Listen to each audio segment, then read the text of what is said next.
Hi there. I did a video on the 4 D's of discipline, and those D's are dealings of the Lord, delay, denial, and death. The 4 D's of discipline. I want to narrow in on the first D, which is the dealings of the Lord. I want to show you how the dealings of the Lord make us disciplined. The Bible says in Hebrews chapter 12 and verse 10 that God chastises us that we might become partakers of His holiness. He chastises us. You remember what David said in Psalm 119 verse 67 and verse 71? He says that before I was afflicted, I went astray. Then in 71, he says, it is good for me that I was afflicted, that I might learn thy precepts. Can you imagine? David said, it is good for me. God has dealt with me. Remember what David said in Psalm 119? He says, deal with me bountifully that I might keep thy word. Psalm 119 verse 17. Deal with me bountifully that I might keep thy word. So I want to talk about the dealings of the Lord. I want to give you a classic example. One man I like who has embraced the dealings of the Lord is General Overseer of Redeemed Christian Church of God, Pastor E. Adeboye.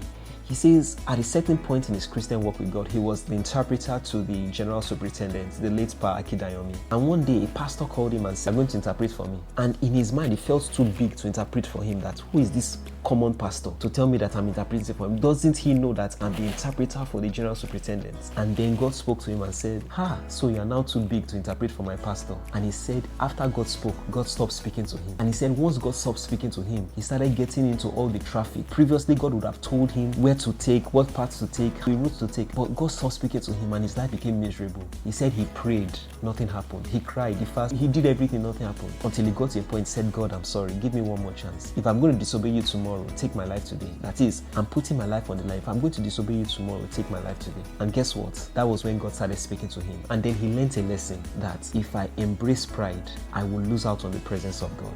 Now, those dealings, he says, have kept him humble. He's somebody that elevates and prioritizes and talks a lot about humility.